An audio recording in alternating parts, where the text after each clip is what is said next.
ಸಿದ್ಧಾರೂಢ ಯತೀಶ್ವರಂ ಶಿಷ್ಯಪ್ರಶಿಷ್ಯರೂಪೇಣ ಬೋಧಕಂ ಗುರುಮಾಶ್ರಯೇ ಯದಂಗ್ರಿಕಮಲದ್ವಂದ್ವಂ ತಾಪತ್ರಯನಿವಾರಕಂ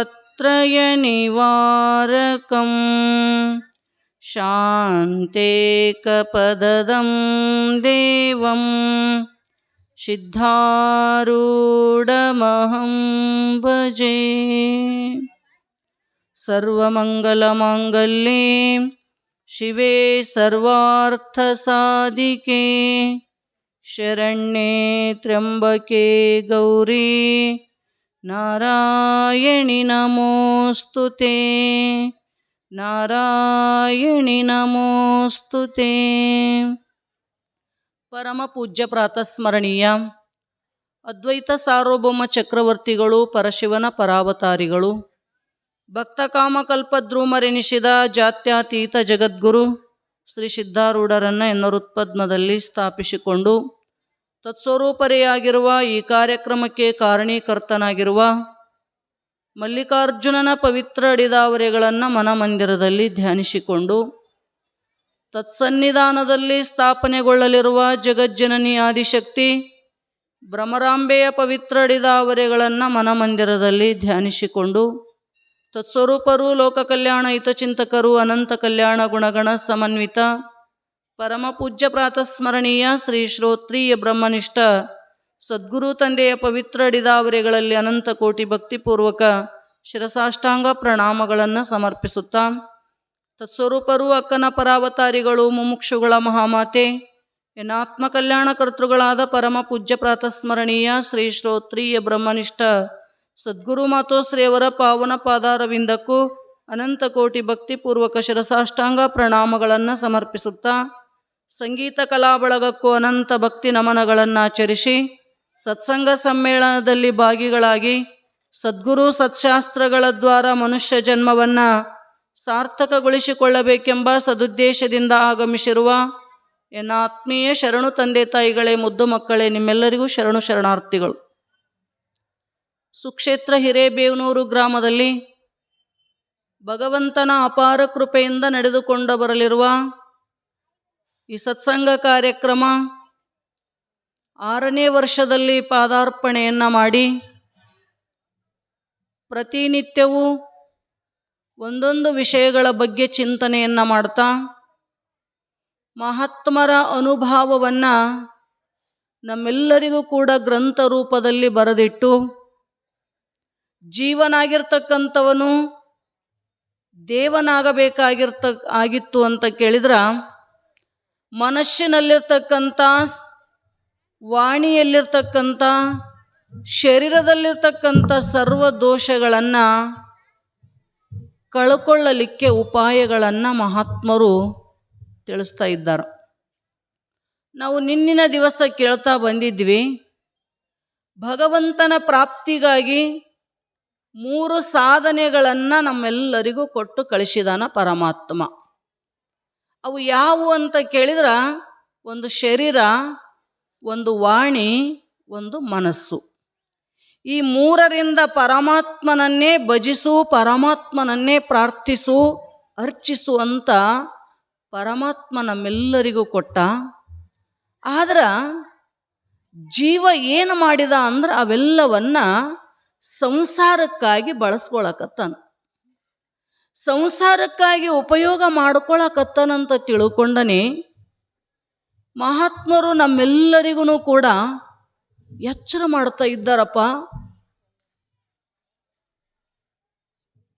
ನೀನು ಶರೀರದಿಂದ ಏನೇನು ಪಾಪ ಮಾಡ್ತಾ ಇದ್ದಿ ಅನ್ನುವುದನ್ನು ತಿಳಿಸಿ ವಾಣಿಯಿಂದ ಮಾಡ್ತಕ್ಕಂಥ ಪಾಪಗಳನ್ನು ನಮಗೆ ತಿಳಿಸ್ತಾ ಬರ್ತಾ ಇದ್ದಾರೆ.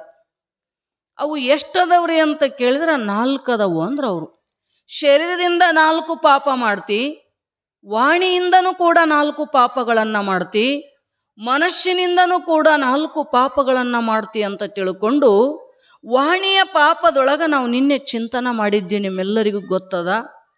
ಪುಷಿ ಅನುಚಿತ ನಿಷ್ಠುರತ್ವ ಪೈಶೂನ್ಯತೆ ಮುಸುಕಿದಿ 4 ದೋಷಗಳು ಪಶುಪಕ್ಷಿ ಮೃಗಯೋನಿಯೊಳಗೆಳೆದೊಯ್ದು ಪುಟ್ಟಿಸುವ ವಚನದೋಳ್ ಎಡವಿಡದಿರೆ ತನಗಿನ್ನೆಂತೊಲಿವನು ಅಂತ ನಿಜಗುಣರು ತಿಳಿಸ್ತಾ ಇದ್ದಾರೆ. ಪುಷಿ, ಸುಳ್ಳನ್ನು ಯಾವತ್ತೂ ಕೂಡ ಮಾತಾಡಲಿಕ್ಕೆ ಹೋಗಬೇಡ. ಎಂಥ ಪ್ರಸಂಗ ಬಂದದಂದ್ರೂ ಕೂಡ ಸಾವು ನಮ್ಮ ಮುಂದೆ ಎದುರಿಗೆ ಇದ್ರೂ ಸಹಿತ ನೀನು ಸುಳ್ಳು ಮಾತ್ರ ಮಾತಾಡಬೇಡ. ಆ ಒಂದು ಸುಳ್ಳು ಎಲ್ಲ ಪಾಪಕ್ಕೆ ಮೂಲ ಗುರಿಯಾಗಿ ಕುಂದಿರ್ತದೆ. ಅದಕ್ಕೆ ಬಸವಣ್ಣ ಉಷಿಯ ನುಡಿಯಲು ಬೇಡ ನಾವು ಸಪ್ತ ಸೂತ್ರಗಳನ್ನು ವರ್ಣನೆ ಮಾಡುವಾಗ ಕಳಬೇಡ, ಕೊಲಬೇಡ, ಉಷಿಯ ನುಡಿಯಲು ಬೇಡ 3ನೇ ಪದ ಇಟ್ಟ. ಕಳತನ ಮಾಡಬೇಡ,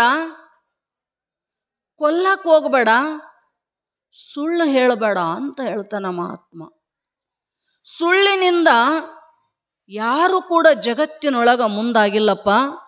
ಅದು ನಿನಗೆ ಒಳ್ಳೆಯದಲ್ಲ, ನಿನ್ನ ವ್ಯಕ್ತಿತ್ವವನ್ನು ಹಾಳು ಮಾಡ್ತದಂತ ತಿಳ್ಕೊಂಡು ಮಹಾತ್ಮರು ಅದರಿಂದ ದೂರಿರು ಅಂದ್ರೆ ಅವರು. ಇನ್ನು ಅನುಚಿತ ಅಂತ ಹೇಳಿದರು.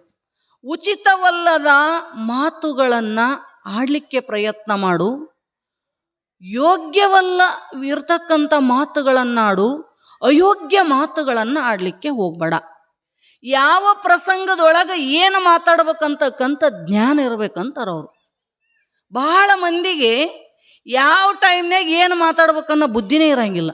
ನೋಡಿರ್ಬೇಕಾದ್ರೆ ಮದುವೆಗೆ ಹೋಗಿರ್ತಾರ, ಸತ್ತ ಸುದ್ದಿ ಬಗ್ಗೆ ಮಾತಾಡ್ತಾರ. ಸತ್ತಲ್ಲಿ ಹೋಗಿ ಕುಂತಿರ್ತಾರ, ಮದುವೆ ಸುದ್ದಿ ಮಾತಾಡ್ತಾರಿಲ್ಲ. ಅವ್ರಂತಾರ ಆ ಪ್ರಸಂಗ ಎಂಥದ್ದದ, ಅಳ ಪ್ರಸಂಗದಾಗ ನಗದ ಮಾತಾಡ್ತಿದ್ದೆ ಅಂದ್ರೆ ಏನಂತಾರ, ಏನು ಮೂರ್ಖದರ ಇದು, ಎಲ್ಲರಿಗೂ ಒಂದು ಹತ್ಯದ ಇವನಿಗೆ ಒಂದು ಹತ್ಯದ ನೋಡು ಅಂತ ಬೈತಾರ. ಅಂತೀರ ಇಲ್ಲ ನೀವು? ಎಲ್ಲಿ ಹೋಗಿರಿ ಅದೇ ಕೆಲಸ ಮಾಡಬೇಕು. ನಾವು ಹಂಗೆ ಮಾಡಂಗಿಲ್ಲ. ಯಾಕೆ ನಮಗೆ ಗೊತ್ತೇ ಇಲ್ಲ ಯಾವ ಟೈಮ್ ಅದ, ಏನದ, ಏನು ಮಾತಾಡಿದ್ರೆ ಈ ಸಂದರ್ಭಕ್ಕೆ ಯೋಗ್ಯ ಆಗ್ತದಂತಕ್ಕಂಥ ಮಾತುಗಳನ್ನು ತಿಳಿದಾಡಲಿಕ್ಕೆ ಪ್ರಯತ್ನ ಮಾಡುವಂತ. ಯಾವುದೋ ಒಂದು ಊರಾಗ ಸಾಹುಕಾರ ಮದುವೆ ಮಾಡಾಕತ್ತಿದ್ನಂತ್ರಿ. ಮಾಡ್ತಾರಲ್ಲ ನಿಮ್ಮೂರಾಗ ಆಗ್ತಾವಂಗ. ಮದುವೆ ಮಾಡಾಕತ್ತಿದ್ರು, ಮಂಟಪ ಹಾಕ್ತಿದ್ರು. ಈಗೆಲ್ಲ ಇವು ಶಾಮೀನಾಗ್ಯಾವ. ಹಿಂದಕ್ಕೆಲ್ಲ ಏನು ಮಾಡ್ತಿದ್ರು, ಅಂದ್ರ ಹಾಕ್ತಿದ್ರು. ಎಷ್ಟು ದೊಡ್ಡದು ಬೇಕಾದಷ್ಟು ಅಂದ್ರ ಹಾಕ್ತಿದ್ರು. ಅಂದ್ರ ಹಾಕ್ತಿದ್ರಂತ ಎಲ್ಲ ಜನ. ಅಲ್ಲಿ ಒಬ್ಬ ಅಯೋಗ್ಯ ಮಾತಾಡ್ತಕ್ಕಂಥ ವ್ಯಕ್ತಿ ಬರ್ತಿದ್ದ. ಆ ಊರೊಳಗೆ ಒಬ್ಬ ಶ್ರೇಷ್ಠನಾಗಿ ಬಿಟ್ಟಿದ್ದ. ಏನಂತ ಟೈಮ್ನಾಗ ಏನು ಮಾತಾಡ್ಬೇಕಂತ ಜ್ಞಾನನೇ ಇದ್ದಿಲ್ಲ ಅವನಿಗೆ, ಅಷ್ಟು ಮೂರ್ಖ ಇದ್ದ. ಆ ಮನುಷ್ಯ ಏನು ಮಾಡಿದಂದ್ರೆ ಅಲ್ಲಿಗೆ ಬಂದ. ಸಾಹುಕಾರ ಕುಂತಿದ್ದ ಕುರ್ಚಿ ಹಾಕ್ಕೊಂಡು ಕೆಲಸ ಹೇಳ್ಕೋತ ಇವನ್ ದೂರಿಂದ ನೋಡಿದವ ಅಂದ, ಇದು ಯಾಕೆ ಬಂತಪ್ಪ ಇದಿ ನಮ್ಮ ಮನೆಗೆ ಅಂದವ. ಈ ಕಡೆನೇ ಬರಾಕತ್ತಾನ, ನಮ್ಮ ಮನೆ ಕಡೆನೇ ಬರಾಕತ್ತದ. ಇದು ಮೊದಲೇ ಅಯೋಗ್ಯ ಮಾತಾಡ್ತದ, ಏನು ಮಾತಾಡ್ಬೇಕಂತಕ್ಕಂಥ ಜ್ಞಾನನೇ ಇಲ್ಲ. ಇವ ಯಾಕೆ ಬರಾಕತ್ತಾನೋ ಯಪ್ಪ, ಇದು ಶುಭ ಕಾರ್ಯ ನಡೆದದ, ನನ್ನ ಮಗ ಇರೋದು ಒಂದೇ ಅದ, ಅದ್ರ ಚಂದ ಮದುವೆ ಮಾಡ್ಬೇಕಂತ ರೆಡಿ ಮಾಡಾಕತ್ತೀನಿ, ಇದು ಬಂದು ಏನು ಕೆಡಿಸ್ತದೋ ಏನೋ ಅಂತ ಅವನಿಗೆ ಸಾಹುಕಾರಕ್ಕೆ ಚಿಂತೆ ಆಗಾಕತ್ತಿ ಅಂತ. ಚಿಂತೆ ಆಗಾಕತ್ತು, ಇನ್ನೇನು ಮಾಡ್ಬೇಕಂತ ತಿಳ್ಕೊಂಡವ ವಿಚಾರ ಮಾಡ್ತಿದ್ದ. ಬಂದ ಸಾಹುಕಾರ ಎದ್ದ. ಇಲ್ಲಿಗೆ ಯಾಕೆ ಬಂದೆವು, ನಿಂದೇನು ಕೆಲಸ ಇಲ್ಲಿ ಅಂದಂತ. ನಿಂದೇನು ಕೆಲಸ ಇಲ್ಲ, ಹೋಗಿಲ್ಲಿಂದ ಅಂತಿದ್ದ. ಸಾಹುಕಾರ, ಆ ಅಂದ್ರ ಹಾಕೋರಿಗೆ ನಾನು ಒಂದಿಟ್ಟು ಸಹಾಯ ಮಾಡ್ತೀನಿ ರೀ ಅಂದಂತ. ಬ್ಯಾಡೋ ಯಪ್ಪ, ನಿನ್ನ ಸಹಾಯ ಸಹಕಾರಗಳು ನಮಗೆ ಬೇಡ. ನೀ ಏನಿದ್ದಿ ಅಂತ ನಮಗೆ ಚಂದ ಗೊತ್ತದ. ಈ ಜಾಗದಾಗ ನೀ ಕುಂದ್ರಬೇಡ, ಹೋಗಿಬಿಡು ಅಂತ ಸಾಹುಕಾರ ಒತ್ತಾಯ ಮಾಡಿ ಹೇಳ್ತಿದ್ದ. ಅವಂದ, ಸಾಹುಕಾರ ನೀವೇನಂದ್ರೆ ನಾವು ಹೋಗಂಗಿಲ್ಲ ಅಂದಂತ. ಅಲ್ಲೋ ಮತ್ತೆ ಬರುವಂತೆ ಎಲ್ಲ ಮುಗಿದ ಬಳಿಕ ನಿನಗೆ ಊಟ ಕೊಡ್ತೀವಿ, ಎಲ್ಲ ಕೊಡ್ತೀವಿ, ಈಗ ಹೋಗಿಬಿಡು ಅಂತ ಹೇಳ್ತಿದ್ದ.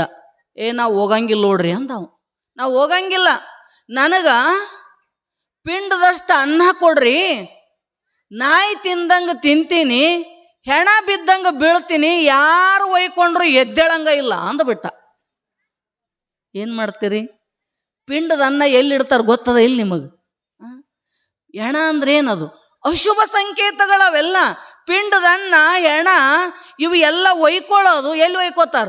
ಮದುವೆಯಾಗ ಒಯ್ಕೋತಾರೇನು? ಏನ್ರಿ, ಯಾವುದು ಮಾತಾಡಬಾರ್ದು ಇವ್ನು ನನ್ನ ಮನೆಯೊಳಗೆ ಬಂದು ಅಂತ ಸಾವುಕಾರ ವಿಚಾರ ಮಾಡಿ ಕಳಿಸ್ಬೇಕಂದ ಮತ್ತು ಅದನ್ನು ಅಲ್ಲೇ ಮಾತಾಡೇ ಬಿಟ್ಟವು. ಹಣಿ ಬಡ್ಕೊಂಡು ಎಂಥ ದುಷ್ಟಿದ್ಯೋ, ನನ್ನ ಮಗನಿಗೆ ಒಳ್ಳೇದಾಗಲಿ ಅಂತ ಇಟ್ಟೆಲ್ಲ ಶುಭ ಕಾರ್ಯ ಮಾಡಕತ್ತೀನಿ ಮತ್ತು ಅಶುಭನೇ ಮಾತಾಡ್ತಲ್ಲಪ್ಪ, ಇದು ಮೂರ್ಖ ಅಂತ ಬೈದು ಹೊರಗೆ ಹಾಕಿದ್ರಂತ. ಏನು ಮಾಡ್ತೀರಿ ಇಂಥ ಮಂದಿಗೆ? ಭಾಳ ಜನ ಹಿಂಗೆ ಇರ್ತಾವೆ, ಯಾವ ಟೈಮ್ನಾಗ ಏನು ಮಾತಾಡ್ಬೇಕನ್ನೋದು ಜ್ಞಾನ ಇಲ್ಲ. ಅದಕ್ಕೆ ಎಚ್ಚರದಿಂದ ಬದುಕು ಅಂತಾರ. ಮಾತು ಬಹಳ ಕಿಮ್ಮತ್ತಿನವಿರ್ತಾವು. ಏನು ಮಾತಾಡಿದ್ರೆ ನನಗೆ ಯೋಗ್ಯ ಅನ್ನಿಸ್ತದ, ಯಾವ ಪ್ರಸಂಗದೊಳಗೆ ಎಂಥ ಮಾತುಗಳು ಎಲ್ಲರಿಗೆ ಕೇಳಲಿಕ್ಕೆ ಚಂದ ಅನ್ನಿಸ್ತಾವ ಅಂತಕ್ಕಂಥದ್ದನ್ನು ನೆನಪಿಟ್ಟು ಮಾತಾಡು ಅಂತ. ನೆನಪಿಟ್ಟು ಮಾತಾಡು. ಪರಮಾತ್ಮ ಬಾಯಿ ಕೊಟ್ಟಾನಂತ ಬಾಯಿಗೆ ಬಂದಂಗೆ ಬಡಾಯಿಸಿದೆ ಅಂದ್ರೆ ಏನಾಗ್ತದ್ರಿ? ಮತ್ತೊಬ್ಬರ ಅಂತಃಕರಣಕ್ಕೆ ನೋವಾಗ್ತದ. ಮತ್ತೊಬ್ಬರ ಮನಸ್ಸು ನೋಯಿತು ಅಂದ್ರೆ ಪರಮಾತ್ಮನ ಮನಸ್ಸು ನೋಯಿಸ್ದಂಗೆ ನೀನು. ಪರಮಾತ್ಮನ ಮನಸ್ಸು ನೋಯ್ತಂದ್ರೆ ಆ ಪಾಪ ನೀನು ಕಟ್ಟಿಟ್ಟ ಬುತ್ತಿ ಅದಪ್ಪ, ಅದನ್ನು ನೀ ಕಳ್ಕೊಳಕ್ಕೆ ಸಾಧ್ಯನೇ ಇಲ್ಲ, ಮತ್ತೆ ನರಕಕ್ಕೆ ಹೋಗ್ಬೇಕಾಗ್ತದ. ಅದಕ್ಕೆ ಪ್ರಸಂಗ ನೋಡಿ ಮಾತಾಡು. ಏನು ಮಾತಾಡ್ಬೇಕು ಹಂಗೆ ಮಾತಾಡ್ಬೇಕು. ಏನಾರ ಮಾತಾಡಕ್ಕೆ ಹೋಗಿ ಏನಾರ ಮಾತಾಡ್ತೀವಿ ಅಂದ್ರೆ ಏನಾಗುತ್ತದ್ರಿ? ಅದು ಬಹಳ ಅನರ್ಥಕಾರಿಯಾಗುತ್ತದೆ ಅಂತಾರೆ. ಯಾವುದೋ ಒಂದು ಊರಾಗ ಒಬ್ಬ ಹುಡುಗ ಇದ್ದ, ತಂದಿನೂ ಕಳ್ಕೊಂಡಿತ್ತು ಪಾಪ, ತಾಯಿನೂ ಕಳ್ಕೊಂಡಿದ್ದ. ಸಣ್ಣ ವಯಸ್ಸಿನೊಳಗೆ ತಂದೆ ತಾಯಿ ಸತ್ತು ಹೋಗಿದ್ರು. ಅವ್ರ ಕಾಕದೇರ ಅವನಿಗೆ ಜೋಪಾನ ಮಾಡಿ ಬೆಳೆಸ್ತಿದ್ರಂತ. ಕಾಕನ ಮನೆಗೆ ಇದ್ದ, ಅವನ ಆಸ್ತಿ ಅವನಿಗಿತ್ತೆ. ದೊಡ್ಡವಾದ ಬೆಳೆದ, ಅವ್ರಿಗೆ ಚಿಂತೆ. ಅವ್ರವ್ವ ಅವರಪ್ಪ ಇದ್ರಂದ್ರೆ ಮದುವೆ ಮಾಡಿ ಕೊಡ್ತಾರ. ನಾವು ಈಗ ಅವರಪ್ಪ ಅವನ ಸ್ಥಾನದಾಗ ನಿಂತು ಮದುವೆ ಮಾಡಿ ಕೊಡ್ತಕ್ಕಂಥ ಜವಾಬ್ದಾರಿ ನಮ್ದದ. ಹೆಂಗಾರ ಮಾಡಿ ಒಂದು ಹುಡುಗಿನ ಹುಡುಕಿ ಮದುವೆ ಮಾಡಬೇಕು ಅಂತ ತಿಳ್ಕೊಂಡು ಊರಾಗ ಅವ್ರಿಗೆ ಇವ್ರಿಗೆ ಎಲ್ಲರ ಬೀಗಸ್ತಾನ ಇದ್ವು ಅಂದ್ರೆ ಹೇಳ್ರಿ ಅಂತ ಹೇಳ್ತಿದ್ರು ಅವ್ರ ಕಾಕಗಳು. ನೀವು ಅಂತಿರ್ತಿರಿಲ್ಲ, ಮಕ್ಕಳು ಬೆಳೆದು ದೊಡ್ಡವರಾದ ದೊಡ್ಡ ಭಾರ ಹೊತ್ಕೊಂಡಂಗೆ ಆಗಿರ್ತದೆ ಅವ್ವ ಅಪ್ಪಗೆ. ಯಾವಾಗಾರ ಕೊಟ್ಟು ಇವನು ಹೊರಗೆ ಹಾಕ್ಲಿ ಅಂತಿರ್ತಾರೆ. ಅದ್ರಾಗ ವಿಶೇಷ ಹೆಣ್ಮಕ್ಳು ಇದ್ರಂದ್ರೆ ಹೌದಿಲ್ರಿ. ಹೆಣ್ಣು ಅಂದ್ರೆ ಹುಣ್ಣು ಹುಟ್ಟಿದಂಗೆ ಆಕೈತಿ ಅಂತ. ಆದರೆ ಹೆಣ್ಮಕ್ಳಿಂದನೇ ಬೆಳಕು ಅನ್ನೋದು ಗೊತ್ತಿಲ್ಲ ಜಗತ್ತಿಗೆ. ಅಷ್ಟು ತಿರಸ್ಕಾರದಿಂದ ಅಷ್ಟು ಸಣ್ಣ ಬುದ್ಧಿಯನ್ನು ಮಾಡಿ ಜಲ್ದಿ ಮದುವೆ ಮಾಡ್ಬೇಕು ಅಂತಿರ್ತಾರೆ. ಮಗ ಇದ್ದಂದ್ರೆ ಜಲ್ದಿ ಸೊಸಿ ಬಂದ್ರೆ ಆಯ್ತಪ್ಪ, ರೊಟ್ಟಿ ಮಾಡೇ ಕೊಡ್ತಾಳ, ಉಣ್ಕೋತ ಕುಂದ್ರಾಕ್ ಬರ್ತದಂತ ಅಂತೀರಿ. ಈಗಿನ ಸೊಸ್ತೆಯರು ಯಾರು ರೊಟ್ಟಿ ಮಾಡಂಗನ ಇಲ್ಲ. ಆಸೆ ಇಟ್ಕೊಂಡು ಮಕ್ಕಳು ಮದುವೆ ಮಾಡಕ್ಕೆ ಹೋಗ್ಬೇಡ್ರಿ, ತಿಳಿತಿಲ್ರಿ. ಎಲ್ಲಿ ತನಕ ಶಕ್ತಿ ಅದ ಅಲ್ಲಿ ತನ ನಂದು ನಾ ಮಾಡಿ ಉಣ್ತೀನಿ ಅಂತಕ್ಕಂಥ ಧೈರ್ಯ ನಿಮಗಿತ್ತಂದ್ರೆ ನೀವು ಗಂಡು ಮಕ್ಕಳು ಮದುವೆ ಮಾಡ್ರಿ. ತಿಳಿತಿಲ್ರಿ ನನ್ನ ಮಾತು. ಇಲ್ಲ ನಾನು ಸೊಸಿ ಬರ್ತಾಳ, ನಾನು ರೊಟ್ಟಿ ಕೊಡ್ತಾಳ, ನಾನು ಬಟ್ಟೆ ಒಗಿತಾಳ, ಇವು ಏನು ಆಸೆ ಇಟ್ಕೊಂಡ್ರಿ ಬಂದ ಬಳಿಕ ಕೊಡಲಿಲ್ಲ ಅಂದ್ರೆ ಮತ್ತೆ ಹೋಳಿ ಉಣ್ಣಿ ಚಾಲು ಮಾಡ್ಬೇಕಾಗ್ತದೆ. ಮನೆ ಹೋಗಿ ಮತ್ತೆ ಸೊಸಿ ಪಿರದಿ ಹೇಳ್ಕೋತ ಅಡ್ಡಾಡ್ಬೇಕಾಗ್ತದೆ. ಹೌದಿಲ್ಲವ? ಮೊದಲೇ ಆಸೆ ಇಟ್ಕೋಬೇಡ್ರಿ, ಅಪೇಕ್ಷೆನೇ ಇಟ್ಕೊಳಕ್ಕೆ ಹೋಗ್ಬೇಡ್ರಿ ಅಂತಾರೆ ಅವರು. ಆಸೆಯೇ ದುಃಖಕ್ಕೆ ಮೂಲ. ಕೇಳಿರಿಲ್ಲ? ಹಂಗಾಗ್ಬೇಕು ಹಿಂಗಾಗ್ಬೇಕಂತ ನೂರಾರು ಕಲ್ಪನೆಗಳನ್ನು ಮಾಡ್ಕೋತಾವು ಅವ್ವ ಅಪ್ಪ. ಅದು ನೆರವೇರಲಿಲ್ಲ ಮಗನ ಮದುವೆ ಆದ ಬಳಿಕ ಅಂದ್ರೆ ಅಳ್ಕೋತ ಕುಂದಿರ್ತಾರೆ. ಅದಕ್ಕೆ ಅವ್ರಂತಾರ, ಶಕ್ತಿ ಇರಾಗ ಧರ್ಮ ಗಳಿಸು, ಪುಣ್ಯ ಮಾಡು. ಆ ಪುಣ್ಯ ನಿನಗೆ ಯಾವ ರೂಪದಿಂದರ ಅನ್ನ ಆಗ್ತಿರ್ತದೆ. ತಿಳಿತಿಲ್ರಿ? ಮಕ್ಕಳ ಅನ್ನ ಆಗ್ತಾರಂತ ನೀವು ಮಕ್ಕಳು ಬೆಳೆಸೋ ಅವಶ್ಯಕತೆ ಇಲ್ಲ. ಸ್ವಸ್ಥ್ಯ ರೊಟ್ಟಿ ಕೊಡ್ತಾರಂತ ಮದುವೆ ಮಾಡುವ ಅವಶ್ಯಕತೆ ಇಲ್ಲ. ನೀನು ನಿನ್ನ ಉಸುರಿರೋ ತನಕ ನಿನ್ನಲ್ಲಿ ಶಕ್ತಿ ಇದ್ದಾಗ, ನಿನ್ನಲ್ಲಿ ದುಡ್ಡಿದ್ದಾಗ ಅದರಿಂದ ಒಂದಿಷ್ಟು ಧರ್ಮ ಕರ್ಮಗಳನ್ನು ಮಾಡಿ ಪುಣ್ಯವನ್ನು ಸಂಗ್ರಹ ಮಾಡಿಕೊಂಡೆ ಅಂದ್ರೆ ಆ ಪುಣ್ಯ ನಿನಗೆ ರಕ್ಷಣೆ ಮಾಡ್ತದೆ. ಯಾರು ಯಾರಿಗೆ ರಕ್ಷಣೆ ಮಾಡಂಗಿಲ್ಲ. ತಿಳಿತಿಲ್ರಿ? ಇದು ಭಾಳ ಎಚ್ಚರ ಇಟ್ಕೋರಿ. ನೀವು ನೆನಪಿಟ್ಕೊಂಡ್ರಿ ಅಂದ್ರೆ ಅಂಥ ಪ್ರಸಂಗ ಬಂದಾಗ ಹೌದು ಬಿಡು, ಗೊತ್ತಿದ್ದದ್ದೇ ಅದಲ್ಲ, ಶಾಸ್ತ್ರನೇ ಹಿಂಗೆ ಹೇಳ್ಯದಲ್ಲಪ್ಪ ಅಂತ ಸಮಾಧಾನ ಮಾಡ್ಕೊಳಕ್ಕೆ ಬರ್ತದೇವ. ಒಳ ಪ್ರಸಂಗನೇ ಬರಂಗಿಲ್ಲ ಅಲ್ಲಿ. ಹಂಗೆ ಅವ್ರು ಅಂತಿದ್ರಂತ, ಹೆಂಗಾರ ಮಾಡಿ ಮಗನ ಮದುವೆ ಮಾಡಬೇಕು. ಹೇಳಿದ್ರೆ ಅವ್ರಿಗೆ ಇವರಿಗೆ ಸಸಿ ಒಂದು ಹುಡುಗಿನ ಹುಡುಕ್ರಿ ಅಂತಿದ್ರು. ಯಾರೋ ಹೇಳಿದ್ರೆ ಇಂಥ ಊರಾಗೈತಿ ನೋಡಿ ಬರ್ರಿ ಅಂತ ಹೇಳಿದ್ರಂತ. ಅವಾಗ ಅವ್ರ ಕಾಕ ಅಂದ, ತಮ್ಮ ನಿನ್ನ ಮದುವೆ ಮಾಡ್ಬೇಕಂತೀವಪ್ಪ, ನಡಿ ಹುಡುಗಿನ ನೋಡಾಕ ಅಂತಂತಿದ್ರು. ಈಗ ನಂಗೆ ಅವರೇ ಹುಡುಕಿ ಬಂದು ಅವ್ವ ಅಪ್ಪನ ಮುಂದೆ ಹೇಳೋದಿಲ್ಲ ಪದ್ಧತಿ ಆಗ. ಹೌದಿಲ್ರಿ? ಹಾಗೆಲ್ಲ ಮುಗ್ಧ ಜನ ಇರ್ತಿತ್ತು. ಅವ ಅಂದ, ನೀವು ಯಾವ ಹುಡುಗಿನ ತೋರಿಸ್ತೀರಿ ಆ ಹುಡುಗಿನ ಮದುವೆ ಆಗ್ತೀನಿ, ಒಟ್ಟು ನೀವೇ ನೋಡಿ ಬರ್ರಿ, ನಾ ಬರಂಗಿಲ್ಲ ಅಂದವ. ಆಯ್ತಪ್ಪ ಹಿಂಗಂತನಲ್ಲಿವ ಅಂತ ತಿಳ್ಕೊಂಡು ಎಲ್ಲ 4 ಮಂದಿ ಕರ್ಕೊಂಡು ಅವ್ರ ಕಾಕ ಹುಡುಗಿನ ನೋಡಕ್ಕೆ ಹೋಗವ. ಎಲ್ಲರೂ ಏನು ಕೇಳ್ತಿದ್ರು ಪ್ರಶ್ನೆ, ಮಾಡ್ಕೊಳ್ಳೋ ಹುಡುಗ ಎಲ್ಲದನ್ರಿ ಅವ ಯಾಕೆ ಬಂದಿಲ್ಲ ಅಂತ ಕೇಳೋರು. ಅವ ನಮಗೆ ನೋಡಂದನ್ರಿ ಅಂತ ಅವ್ರಂತಿದ್ರು ನಾವ್ ಹೆಂಗ್ ಹೂ ಅನ್ನಬೇಕ್ರಿ, ಹುಡುಗನ್ ನೋಡ್ಲಾರ್ದ ಹುಡುಗನ್ ಕರ್ಕೊಂಬರ್ರಿ ಅಂತ ಹೇಳ್ತಿದ್ರು ಅವ್ರು. ವಿಚಿತ್ರ ಆಯ್ತು ಅವರಿಗೆ. ಇವ ಹೋಗಾಕ ಒಲ್ಲೆ ಅಂತಾನ, ಅವ್ರರ ಮಾಡ್ಕೊಳ್ಳೋರು ಹುಡುಗನ್ ಕೇಳ್ತಾರ, ಹೆಣ್ಣಿನ ಕಡೆಯವರು ಹೆಂಗ್ ಮಾಡ್ಬೇಕಪ್ಪ ಅಂತ ಎಷ್ಟೋ ಮನೆಗಳು ಕ್ಯಾನ್ಸಲ್ ಅದು, ಮನೆತನ ಕ್ಯಾನ್ಸಲ್ ಅದು. ಅವ ಅಂದ ಅವ್ರ ಕಾಕ, ನೋಡಪ್ಪ ಸಾಯತನ ನಾನೇ ಹೋಗಿ ಹುಡುಗಿನ ತಂದು ಮಾಡ್ತೀನಿ ಅಂದ್ರೆ ನನ್ನಿಂದ ಆಗಂಗಿಲ್ಲ. ಯಾಕ, ಎಲ್ಲರೂ ನಿನ್ನ ನೋಡ್ಬೇಕಂತಾರ, ನಿನ್ನ ಮಾತಾಡಿಸ್ಬೇಕಂತಾರ, ಅಲ್ಲಿ ನಮ್ದೇನು ಕೆಲಸ ಅಂತ ತಿಳ್ಕೊಂಡು ಅವ್ರ ಕಾಕ ಒಂದಿನ ರೆಡಿ ಮಾಡಿದ, ಒತ್ತಾಯದಿಂದ ರೆಡಿ ಮಾಡಿದ. ಆಯ್ತಂತ ತಿಳ್ಕೊಂಡು ಹೋದ. ಅಲ್ಲಿಗೆ ಹೋಗಿ ಹೆಣ್ಣಿನ ಮನೆಗೆ ಹೋಗಿ ಕುಂತ್ರು. ಹುಡುಗಿ ಹೆಂಗೆ ನೋಡೋ ಪದ್ಧತಿ ನಿಮಗೆ ಗೊತ್ತದ. ಹುಡುಗಿ ಎಲ್ಲ ಚಾ ನಾಷ್ಟ ತಂದು ಕೊಡ್ತಿದ್ಲು. ನೋಡಿದ್ರು ಅವ್ರ ಕಾಕ ಅಂದ, ಹುಡುಗಿನ ನೋಡು, ನಿನಗೆ ಪಸಂದ್ ಅದಾಳಿಲ್ಲ, ಹುಡುಗಿನ ನೋಡು ಅಂತ ಅಂತಿದ್ರು. ಅವ ನೋಡಿದ, ಸುಮ್ಮ ಹಂಗೆ ಗೋಣ ಹಾಕ್ತಿದ್ದ. ಅವಾಗ ಅವರು ಹುಡುಗಿ ಮನೆಯವ್ರಂದ್ರು, ಏನಾರ ಮಾತಾಡ್ಸೋ ಹುಡುಗಿನ ಅಂತಿದ್ರು. ಮಾತಾಡಿಸ್ತಾರಿಲ್ರಿ, ಏನಾರ ಒಂದಿಟ್ಟು ಮಾತಾಡ್ಸು ಅಂತ ಅಂತಿದ್ರು. ಅವಾಗ ಅವ ಮಾತಾಡಿಸ್ಬೇಕಂತ ತಿಳ್ಕೊಂಡು ಆ ಹುಡುಗಿ ಕೇಳ್ದ, ತಂಗಿ ನಿನ್ನ ಹೆಸರೇನು ಅಂದ.